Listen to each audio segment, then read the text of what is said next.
Bonjour, aujourd'hui je vais vous parler d'une spécialité française, la saisie contrefaçon. Le contexte que je vais aborder dans cet épisode est le suivant. Je suis titulaire d'un titre de propriété industrielle et j'ai détecté un cas avéré de copie.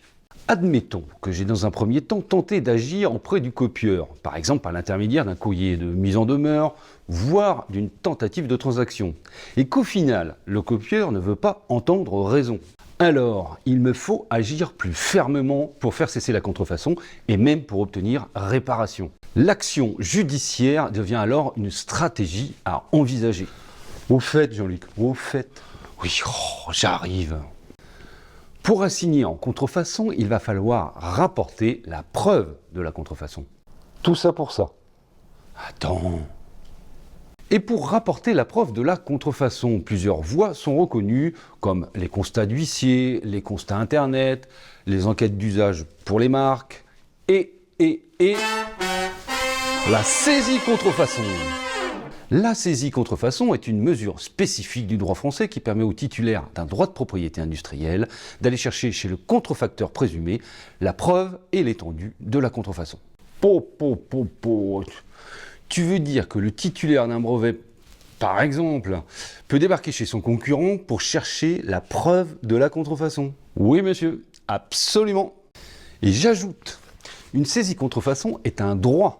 Le président du tribunal compétent ne peut refuser d'ordonner une saisie contrefaçon. Bon, j'ai pas le choix. J'ordonne la saisie contrefaçon. Attention, la saisie contrefaçon est une procédure extraordinaire, encadrée très strictement.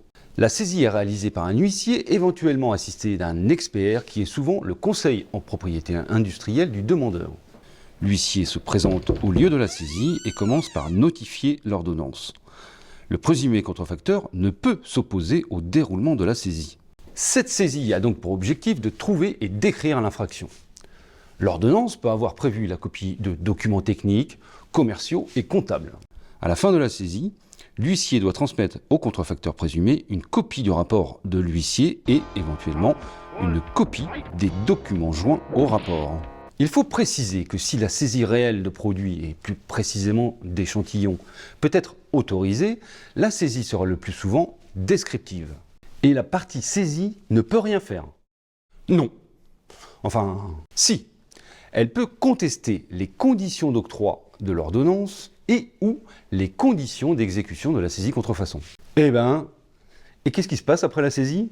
Le demandeur doit engager une action au fond, une assignation dans un délai de 31 jours civils ou 20 jours ouvrables. Rejoignez la chaîne YouTube de l'EJLC. Et vous aussi.